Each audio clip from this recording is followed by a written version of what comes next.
तो कहानी की शुरुआत दुबई से होती है, जहाँ पर एक आदमी अपने दोस्त करण को फोन करके कह रहा होता है कि देखो अभी अभी तुम जेल से बाहर आए हो, दोबारा ऐसी कोई हरकत मत करना कि फिर से तुम्हें जेल जाना पड़ जाए। नए देश में अपनी पहचान बदलकर जिंदगी की नई शुरुआत करो, ध्यान रखना कैसा मौका हाथ से निकल ना जाए। इसके बाद करण मलेशिया के एक मॉल के अंदर आता है। करण एक बहुत ही खतरनाक गैंगस्टर है जो बड़ी मुश्किल से जेल से बाहर आया हुआ है और इस देश में कोई भी उसको नहीं जानता। तो मॉल में आते ही आदि नाम का बंदा करण से कहता है तुम्हें चंदन ने भेजा है ना, तुम्हारा नाम करण है? तो करण कहता है हाँ बिल्कुल मैं ही वो इंसान हूँ। तो आदि कहता है चलो फिर जल्दी घर पर, क्योंकि बहुत सारे काम है। अब करण तो हैरान होता है कि आखिर ये किस काम के बारे में कह रहा है, लेकिन वो कुछ कहे बगैर ही आदि को उसके साथ घर के लिए निकल जाता है। अब आदि को एक नौकर चाहिए था जिसकी मांग उसने चंदन से की थी, लेकिन उसने किसी दूसरे करण को ही अपना वाला नौकर समझ लिया और इसे पकड़ के लेके आ गया है वो। लेकिन उसे नहीं पता ना कि ये बहुत बड़ा गैंगस्टर है। करण को वैसे अपनी पहचान छुपानी थी तो वो इस काम के लिए तैयार हो जाता है। दूसरी तरफ हम एक लड़की को देखते हैं जिसकी गलत वीडियो एक दूसरे बंदे ने रिकॉर्ड कर ली होती है और वीडियो के बिना पर वो उसको धमका रहा होता है। तो उस लड़की ने राज नाम की पुलिस वाले को इसकी शिकायत भी की होती है। तो राज उस बदमाश लड़के की खूब धुलाई कर देता है और उससे वो वीडियो अपने पास रखकर उसको वहाँ से भगा देता है। ये देखकर वो लड़की राज का धन्यवाद करती है कि आपने मेरी इज्जत बचा ली। लेकिन राज कहता है मैंने तुम्हारी इज्जत बचाई, इसके बदले मुझे कुछ नहीं दोगी? एक बार मेरे साथ रात बिता लो, बस फिर तुम अपने रास्ते और मैं अपने रास्ते। जो काम दोस्तों वो लड़का वीडियो को धमकाते हुए कर रहा था वही काम अब राज कर रहा होता है उस लड़की के साथ। तो वो लड़की कहती है मैंने सोचा था आप अच्छे पुलिस ऑफिसर होंगे, लेकिन नहीं, आप में और उस लड़के में कोई फर्क नहीं है। तो राज भी कहता है कि ज्यादा बकवास करने की जरूरत नहीं है, चुपचाप रात को मेरे घर आ जाना वरना ये वीडियो वायरल कर दूंगा। जिस चीज से बेचारी लड़की बहुत ज्यादा परेशान हो जाती है। दूसरी तरफ करण दोस्तों जब बस में होता है ना तो उसकी नजर बस में सवार रुक्मणी नाम की लड़की पर पड़ जाती है, जिसको देखकर बस वो तो उसका दीवाना हो जाता है। उसकी नजर रुक्मणी से हटती नहीं। करण को ऐसा देखता हुआ देख रुक्मणी को काफी अजीब भी लगता है। और जब बस में एक बंदे का पर्स चोरी होता है तो रुक्मणी तो सीधे करण के ऊपर आरोप लगा देती है कि यही चोर है, लेकिन करण के पास कुछ नहीं मिलता। बस से उतरने के बाद करण रुक्मणी से कहता है तुम्हें क्या मैं चोर नजर आता हूँ? तो रुक्मणी कहता है अभी का तो पता नहीं, लेकिन थोड़ी देर पहले मैंने तुम्हें एक बंदे का पर्स निकालते हुए देखा था। तो करण कहता है कि अरे मैंने उसका पर्स नीचे गिराया और उसी को वापस उठा कर दे रहा था, इसके बदले उसने मुझे कुछ पैसे दिए। उस समय मेरे पास पैसे नहीं थे एक गरीब महिला को देने के लिए, बेचारी मुझसे मांग रही थी तो उस महिला को देने के लिए मैंने ऐसा किया था। हाँ मैं ये मानता हूँ मैंने उसका पर्स जानबूझ के गिराया था, लेकिन पैसे चोरी नहीं किए बल्कि उसने खुद मुझे दे दिए थे और तुमने मुझे इतनी सी बात के लिए चोर समझ लिया। लेकिन रुक्मणी भी कहती है मैं कुछ नहीं जानती, इसलिए मेरा पीछा छोड़ दो। पर करण तो उसका दीवाना हो चुका था, वो उसका पीछा कैसे छोड़ देता। अब अगले सीन में आदि को उसकी गर्लफ्रेंड कल्पना अपने पास बुलाती है और उससे कहती है मेरा होटल बैंक वालों ने सील कर दिया यार, मैंने उनसे रिक्वेस्ट भी की कि मुझे कुछ दिनों का टाइम दे दो, लेकिन वो मानने को तैयार नहीं हो रहे। तुम तो एक बड़े अमीर बिजनेसमैन हो ना, तो क्या तुम मुझे थोड़े पैसे दे दोगे? इतने पैसे तो तुम्हारे लिए कुछ भी नहीं है। ये सुनकर आदि कहता है कि हाँ बिल्कुल मेरी जान, बस थोड़ा सा टाइम दो, मैं पैसों का बंदोबस्त कर दूंगा। अब रात की बात है दोस्तों, वो वाली लड़की की वीडियो राज के पास आ जाती है और आज उसके साथ सोने के बाद भी वो वीडियो डिलीट नहीं करता। कहता है कि जब जब मैं बुलाऊं तब तब तुम्हें मेरे पास आना होगा, वरना तुम जानती हो कि मैं क्या कर सकता हूँ। इसीलिए रोते रोते वो लड़की वहाँ से चली जाती है। तब घर पे रुक्मणी आती है, क्योंकि राज रुक्मणी का सौतेला पिता है। उसके पिता के देहांत के बाद ही उसकी माँ ने दूसरी शादी कर ली थी और शादी के कुछ दिनों के बाद ही उसकी माँ का भी देहांत हो गया। तभी से राज घर में राज कर रहा है। बिल्कुल रुक्मणी डेली अलग अलग काम करके घर आती है और जो भी पैसे वो कमाती है सब राज को दे देती है। वैसे रुक्मणी राज को इस घर से निकालना चाहती है, लेकिन शादी कानूनी रूप से हुई थी, इसलिए घर पे आधा राज का तो आधा रुक्मणी का हक है। राज ने वैसे दोस्तों उसको एक ऑफर दिया होता है रुक्मणी को, मतलब कि अगर रुक्मणी घर की आधी कीमत जो कि करीब 5 करोड़ है वो राज को दे देती है तो राज रुक्मणी की जिंदगी से हमेशा हमेशा के लिए चला जाएगा। इसलिए Rukmani states agent, wedding showroom, इस तरह के कई सारे काम करती है ताकि राज को घर से निकाल सके। आगे दोस्तों रुक्मणी जब ढाबे पे वेटर का काम कर रही होती है तभी वहाँ पे कुछ बदमाश लड़के पहुंच जाते हैं जो रुक्मणी के साथ बदतमीजी करते हैं। उस समय करण भी वहीं पर मौजूद होता है, जो देखकर उसे इतना ज्यादा गुस्सा आता है ना कि वो सारे बदमाशों को एकदम बढ़िया तरीके से धुलाई कर देता है। अब इससे क्या होना था, रुक्मणी काफी इंप्रेस हो जाती है क्योंकि पहली बार किसी ने उसके लिए कुछ किया था, वो भी उसके माता पिता के जाने के बाद। तब से दोस्तों वो भी करण को पसंद करने लग जाती है और यहाँ से शुरू होता है इन दोनों का लव एंगल। दोनों डेली एक दूसरे से मिलने लगते हैं और रुक्मणी को नहीं पता होता कि वो एक बहुत बड़े गैंगस्टर के साथ रिलेशनशिप में आ गई है। अब ऐसे ही एक दिन की बात है जब करण राजकुमारी से मिलने उसके शोरूम में आता है तो तब रुक्मणी का बॉस रुक्मणी पर चिल्लाते हुए नजर आता है, क्योंकि दोस्तों आपको तो पता ही है रुक्मणी के घर पे राज है और उसके साथ उसकी अच्छी नहीं बनती और उन दोनों के बीच जो भी झगड़ा होता है उसकी वजह से रुक्मणी काम पे ध्यान नहीं दे पाती। इसलिए बॉस कहता है कि एक हफ्ते के अंदर अगर 10 लाख की सेल्स नहीं हुई तो अगले हफ्ते नौकरी से निकाल दूंगा। रुक्मणी बेचारी उदास हो जाती है, क्या करूं, जो देखकर करण को भी बुरा लग जाता है। तो वो रुक्मणी से कहता है कि इस शोरूम में सबसे महंगा कपड़ा कौन सा है। रुक्मणी कहती है आखिर तुम करना क्या चाहते हो, एक तो वैसे भी मैं पहले से परेशान हूँ और परेशान मत करो। लेकिन करण हार मानने वालों में से नहीं था,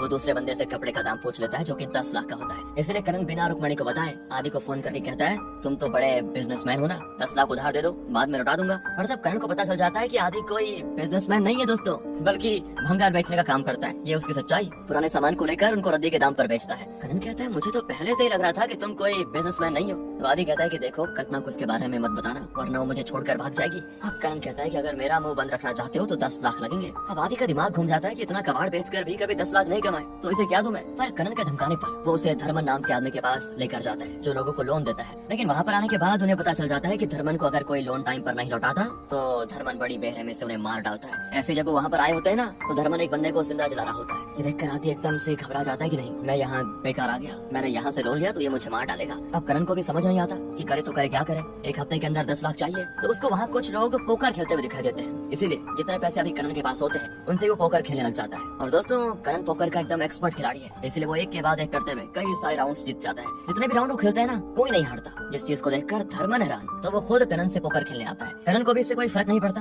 वो भी धर्मन के साथ खेलने के लिए राजी हो जाता है। और कमाल की बात दोस्तों, वो धर्मन के साथ भी कई राउंड्स जीत जाता है। तब आखिर में धर्मन करीब 2 करोड़ रुपए पोकर में लगा देता है। अब करण ने लगभग 20 लाख रुपए जीते थे, इसलिए बचे हुए पैसे धर्मन करण को उधार दे देता है। आदि उसको समझाता भी है कि भाई क्यों कर रहा है ये खेल, मत करना, काफी पैसे जीत चुके हैं हम, पैसे ले लेते हैं और निकलते हैं यहाँ से। लेकिन करण नहीं मानता, क्योंकि उसको यकीन था कि वो ये राउंड भी जीत जाएगा, इसलिए वो उधार लेने के लिए राजी हो जाता है। और जब ये राउंड होता है तो इसमें भी करण जीत जाता है दोस्तों। लेकिन तभी अपने आप धर्मन के कार्ड्स बदल जाते हैं और यहाँ पर धर्मन खुला चीटिंग कर जाता है, क्योंकि उसके एक साथी ने चुपके से उसके कार्ड्स बदल दिए थे। तो देखकर करण जब सवाल उठाने की कोशिश करता है तो धर्मन के गुंडे उसको मारते हुए कहते हैं कि एक हफ्ते के अंदर 1.8 करोड़ नहीं दिए तो अगले दिन का सूरज नहीं देख पाएगा, समझे। अब बेचारे करण और आदि के पास कोई दूसरा रास्ता नहीं होता, इसलिए वो उसकी बात मानकर वहाँ से चले जाते हैं। अब करण बड़ा परेशान हो चुका था कि कहाँ 10 लाख का बंदोबस्त करने गया था, कहाँ ये करोड़ों की चपत लग गई, क्या करूँ, कुछ समझ नहीं आ रहा। इसी चीज की टेंशन में वो रुक्मणी से भी मिल नहीं पाता। रुक्मणी को फिर आदि से पता चलता है कि 10 लाख के चक्कर में करण कितनी बड़ी मुसीबत में फंस चुका है, इसलिए वो करण से जाकर मिलती है कि आखिर ये सब तुमने क्या किया, मेरी वजह से तुम मुसीबत में पड़ गए। मेरी देखो कुछ प्रॉपर्टी है, इन्हें बेच दूं तो कम से कम 2 करोड़ का बंदोबस्त हो जाएगा, उनसे तुम धर्मन का उधार चुका देना। करण कहता है ये तो तुम रात से पीछा छुड़ाने के लिए जमा कर रही थी ना। तो रुक्मणी भी कहती है कि मेरी वजह से तुम्हें मुसीबत हुई है, पहले तुम्हें मुसीबत से बाहर निकालना है, उसके बाद देखा जाएगा। बेचारे करण को बहुत ही बुरा लग जाता है। वो सोच रहा होता है कि कुछ तो ऐसा करना पड़ेगा जिससे मैं सारी परेशानियां खत्म कर दूं। तो वो आदि से कहता है कि देख मेरे पास एक बढ़िया प्लान है, ढेर सारे पैसे कमाने का, अगर हम वो कर देना तो हमारे पास इतने पैसे आ जाएंगे कि हम चुटकियों में धर्मन को उधार चुका देंगे। थोड़ा मुश्किल है लेकिन धर्मन से बचने का इसके अलावा कोई रास्ता नहीं है। आदि कहता है कि देख ज्यादा बात को गोल गोल मत घुमा, बता सीधे। तो करण थोड़ा अकड़ते हुए कहता है कि हम बैंक लूटेंगे। और आदि के पसीने छूट जाते हैं ये बात को सुनते ही। तो कहता है कि एक तो धर्मन पहले ही पीछे पड़ा हुआ है और अब क्या पुलिस को भी अपने पीछे लगवाना चाहता है। नहीं यार मैं ये नहीं कर पाऊंगा, मैं जा रहा हूँ धर्मन से माफी मांगने के लिए कि पोकर मैंने नहीं खेला था, ये तुम्हारा काम था, इसलिए मुझे बख्श दो। अब दोस्तों यहाँ पर आदि आया तो था धर्मन से माफी मांगने, लेकिन माफी मांगने का अंजाम क्या होता है उसका एग्जाम्पल उसे अपनी आंखों के सामने नजर आ जाता है। क्योंकि एक आदमी जो धर्मन से माफी मांगने के लिए आया होता है ना, उससे धर्मन बड़ी बेरहमी से मार देता है, ये कहते हुए कि माफी की हमारे यहाँ कोई जगह नहीं है यार भाई। इसलिए आदि तुरंत ही वहाँ से भागकर करण के पास आ जाता है और कहता है कि मैं तुम्हारा साथ देने को तैयार हूँ, लेकिन करेंगे कैसे। तो करण कहता है उसकी टेंशन मत लो, सब कुछ मैं करूंगा, सिर्फ तुम्हें एक लोकेशन बताऊंगा, वहाँ गाड़ी लेकर आ जाना, बस इतना सा काम है तुम्हारा, बाकी सब तैयारी मैंने कर ली है। तो अब करण सारी तैयारी के साथ उस जगह पे जाता है जहाँ बैंक में पैसे रखवाने वाली वैन आती है। और जैसी वैन आती है ना, करण वहीं पे रखे ट्रक के वायर में कुछ छेड़खानी करके उसे चालू कर देता है और सीधा उसको वैन से क्रैश कर देता है। जिसके बाद वो तुरंत ही बेहोशी वाला बॉम्ब अंदर डालता है, जिससे सभी गार्ड्स हो जाते हैं बेहोश। लेकिन एक गार्ड बेहोश होने से पहले इमरजेंसी बटन दबा देता है। इस वजह से होता है कि सारी पुलिस उस वैन के पीछे पड़ जाती है। करण जल्दी लॉक को खोलकर पैसे निकालने की कोशिश करता है, जिसमें वो कामयाब भी हो चुका होता है। और तभी वहाँ पे कुछ पुलिस वाले आ जाते हैं जो पहले तो करण को रोकने की कोशिश करते हैं, लेकिन जब वो नहीं मानता तो लड़ाई के दौरान कुछ समय के लिए करण का मास्क निकल जाता है। पुलिस वाले की नजर उस पर तो पड़ जाती है, लेकिन ढंग से देखने से पहले ही करण अपना मास्क लगा लेता है। और तब तक वहाँ पे बाकी पुलिस वाले भी आ जाते हैं, इसलिए करण सारे पैसे लेकर पुलिस की बाइक लिए तुरंत वहाँ से भागने लगता है। पुलिस वाले भी उसका खूब पीछा करते हैं और यहाँ पर हमको एक बढ़िया चेजिंग सीन देखने को मिल जाता है, जिसके बाद करण वहाँ से फरार। अब क्या है ना, पुलिस की बाइक में ट्रैकिंग डिवाइस लगा हुआ था, पर करण भी तो खेला हुआ खिलाड़ी है। वो एक सुनसान जगह पे बाइक को छोड़कर तुरंत आदि के पास आता है, जो लड़कियों का कपड़ा पहन कर आया होता है, ताकि उसे कोई पहचान न सके। और करण भी फिर अपना कपड़ा बदल कर वहीं से घर चला जाता है। पुलिस वाले मौका वारदात पर छानबीन शुरू कर देते हैं, जहाँ उनको एक गन बरामद होती है और ये वही गन है जिस गन से करण ने पुलिस वालों पर गोली चलाई थी और एक पुलिस वाले के पैर में गोली लग गई थी। और उसी पुलिस वाले ने करण की हल्की सी झलक भी देखी थी। गन पर फिंगरप्रिंट्स तो नहीं मिलते, पर करण से एक गलती हो जाती है, गन की मैगजीन पर उसकी उंगलियों के निशान हो जाते हैं, जो लग जाते हैं पुलिस वालों के हाथ, क्योंकि गोली डालते समय इस चीज पर करण का ध्यान नहीं गया होगा, इससे शायद अब वो फंस सकता है। साथ ही जिस ऑफिसर ने करण की हल्की सी झलक भी देखी थी, वो उसके चेहरे का स्केच नहीं बना पा रहा होता है। लेकिन दोस्तों उस ऑफिसर के हिसाब से अगर वो आदमी उसके सामने आ जाए जिसने गोली चलाई, मतलब करण ने, तो वो उसको पहचान लेगा। और इस तरह पुलिस वाले जितने सबूत हो सकते हैं उन सबको जुटाने की कोशिश करती है करण को पकड़ने के लिए। इधर आदि और करण दोनों खड़ा कर सारा का सारा पैसा चेक करते हैं, तो उन्हें पता ही नहीं होता कि ये कितना रुपया है। लेकिन न्यूज से पता चल जाता है कि टोटल 40 करोड़ रुपए की चोरी हुई है। करण ने दोस्तों सीधे 40 करोड़ पे हाथ मार दिया। अब आदि तो पागल हो जाता है कि मेरे खानदान में मैं पहला ऐसा इंसान बन गया हूँ जिसने अपने सामने इतने सारे पैसों को देखा। वो तुरंत एक बंडल से मस्त शॉपिंग करने जा रहा होता है, और करण कहता है कि रुक जा बे, पुलिस वाले नंबर के नोटों को ट्रेस पे लगाएगी, कहीं भी खर्च करोगे पकड़े जाओगे, पहले इन नोटों को बदलना होगा। वहीं दोस्तों पुलिस वालों को फिंगरप्रिंट से अपराधी का पता चल जाता है, इसलिए वो तुरंत अपराधी को पकड़ भी लेते हैं, जो कि कोई और नहीं बल्कि धर्मन है। उसी के फिंगरप्रिंट मैगजीन्स पर मौजूद थे। 40 करोड़ चुराने के आरोप में धर्मन को जेल भेज दिया जाता है। अब आदि को यकीन नहीं होता कि ये कैसे हो सकता है, चोरी तुमने की, जेल धर्मन गया। तब करण रिवील करता है कि मैंने जानबूझकर वो गन वहाँ से चोरी की थी, और वो गन किसी और की नहीं बल्कि धर्मन की थी। इसे चुपके से मैंने चुरा लिया था ताकि चोरी मैं करूँ और पकड़ा जाए धर्मन। मानना पड़ेगा दोस्तों, जैसा हमने करण के बारे में सोचा था वो तो उससे भी 2 कदम आगे निकला। करण की खुशियां यहीं पर खत्म नहीं होती। कुछ समय पहले उसने एक लॉटरी खरीदा था जिसका आज रिजल्ट आ जाता है और रिजल्ट में विनर नंबर करण का ही निकलता है। लॉटरी का अमाउंट होता है टोटल 20 करोड़ रुपए, जहाँ 10 लाख नहीं थे। करण के पास अब टोटल 60 करोड़ आ चुके हैं। लेकिन अगर वो लॉटरी का अमाउंट लेने जाएगा तो वो मीडिया में आ जाएगा, जिससे उस पर शक हो सकता है कि वो एक गैंगस्टर है।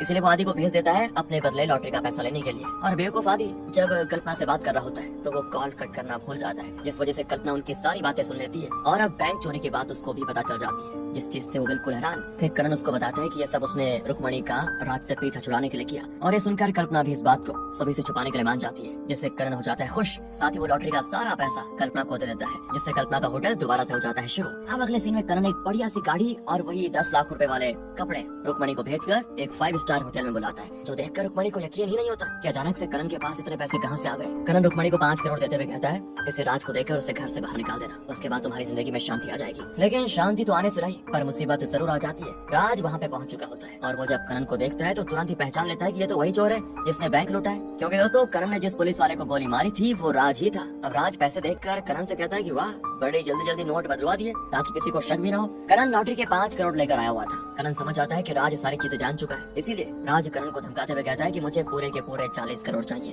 अगर नहीं दिया तो अंदर करवा दूंगा। करण मान तो जाता है, लेकिन उसकी एक शर्त होती है कि पैसे लेने के बाद राज को घर छोड़ना होगा और रुक्मणी की जिंदगी से हमेशा हमेशा के लिए दूर जाना होगा। तो राज कहता है कि नहीं, ये तो नहीं हो पाएगा, बड़ी पटाखा चीज है रुक्मणी, बाहर वाली से मन भरने के बाद उसका ही नंबर आने वाला है, ऐसे कैसे जाने दूंगा उसको। ये सुनकर करण का दिमाग गर्म हो जाता है बिल्कुल, लेकिन वो कोई सीन क्रिएट नहीं करना चाहता और राज की बात पर हामी भर देता है कि रात को 10 बजे तुम्हारे घर पर पैसा लेकर आ जाऊंगा, तैयार रहना। राज मान जाता है। दोनों को बातें करते हुए जब दूर बैठी रुक्मणी देखती है ना तो उसे शक हो जाता है कि करण ने उसके खातिर कुछ तो बहुत बड़ी गड़बड़ी की है जिससे वो बताना नहीं चाह रहा। अब करण जैसे ही होटल के बाहर आता है वहाँ पर उसको आदि दिखाई देता है, जिसे धर्मन के गुंडों ने घेर लिया, क्योंकि धर्मन की बेल हो चुकी है और अब वो अपने वही करोड़ों वाली डील मांगने के लिए आया हुआ है। वो आदि को पकड़ते हुए कहता है कि कहाँ है वो तेरा दूसरा साथी, मुझे सारा का सारा पैसा चाहिए जो तुम दोनों के पास है। बिल्कुल अब बेवकूफ आदि को लगता है कि धर्मन बैंक से लुटे हुए पैसों की बात कर रहा है, इसलिए वो धर्मन को बता देता है कि ये सारा प्लान करण का था, उसने तुम्हारी गन से गोली चलाई और बैंक से पैसे लूट लिए, इसलिए मुझे जाने दो।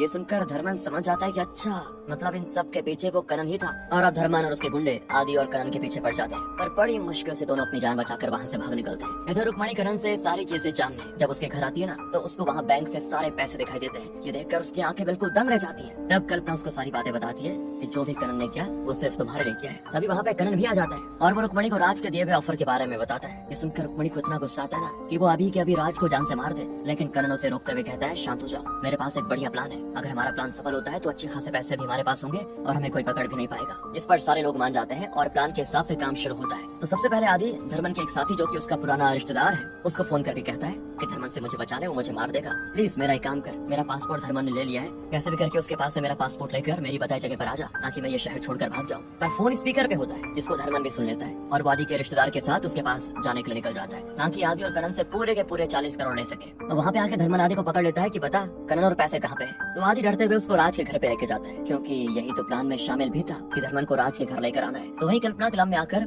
राज का ध्यान भटका रही होती है ताकि वो परफेक्ट 9-15 को अपने घर पर आ जाए। उसी के साथ साथ रुक्मणी अपने आप को चोट लगाकर पुलिस स्टेशन आती है और शिकायत करती है कि राज ने मुझे बहुत मारा, इसलिए कुछ पुलिस वाले रुक्मणी के साथ उसके घर आ जाते हैं ताकि राज पर कार्रवाई हो सके। रुक्मणी को भी इस तरह से काम करना था, ये भी उनके प्लान में था कि वो एग्जैक्ट 9-15 को घर पर आए। अब घर पे जब धर्मन अपने गुंडों के साथ करण और पैसों को ढूंढ रहा होता है तभी वहाँ पे करण आ जाता है जो धर्मन के सारे गुंडों से लड़ना शुरू कर देता है और प्लान के मुताबिक करण को 9-15 से पहले धर्मन और उसके गुंडों को मारना होगा वरना प्लान फेल हो जाएगा। अब 9-15 का सीन क्या है दोस्तों वो हमें आगे पता चलेगा। घर में करण और धर्मन के गुंडों के बीच काफी जबरदस्त लड़ाई होती है जहाँ करण मजेदार एक्शन के साथ धर्मन और उसके सारे गुंडों को मार गिराता है और जैसे ही 9-15 होते हैं घर पर राज आ जाता है। घर के हालात देखकर वो एकदम दंग कि यहाँ पे क्या हुआ, लेकिन जमीन पर रखे 35 करोड़ देखकर उसकी खुशी का ठिकाना नहीं होता। उसे सामने धर्मन और उसके गुंडों की लाश भी दिखाई देती है, इसीलिए वो वहीं रखी गन उठा लेता है ताकि अगर घर में कोई मौजूद होगा तो वो उन सभी को मार दे। इसी गन से करण ने धर्मन और उसके गुंडों को मारा था दोस्तों। तब तक घर के बाहर जो लॉटरी वाले 5 करोड़ करण ने राज को दिए थे ना, कल्पना उसको तुरंत बदल लेती है बैंक के चुराए हुए नोटों से। इसके बाद घर पे रुक्मणी पुलिस वालों के साथ पहुंच जाती है। सबसे पहले रुक्मणी घर में एंट्री लेती है और तुरंत मोबाइल से गोली चलने की आवाज प्ले कर देती है जो कि घर में लगे हुए ब्लूटूथ से कनेक्ट होकर इस तरह से बजता है कि मानो सच में किसी ने रुक्मणी पर गोली चला दी हो। इसलिए तुरंत पुलिस वाले घर में आ जाते हैं और राज के हाथों में गन देखकर बिना कुछ सोचे समझे सीधे गोलियों से उसे भून देते हैं। इस तरह से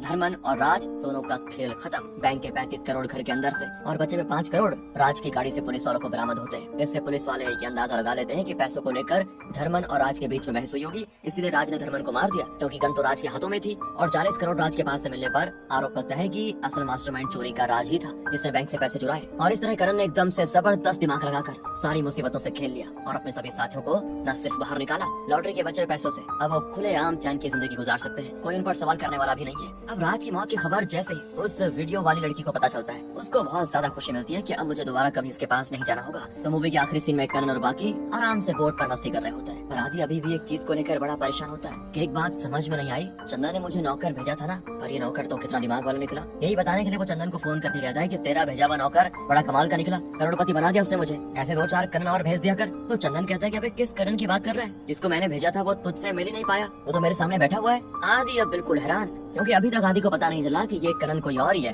तो आदि अब करण से पूछता है कि तुम्हारी आइडेंटिटी क्या है असली वाली। करण कहता है गैंगस्टर, और इतना कहते मूवी हो जाती है खत्म।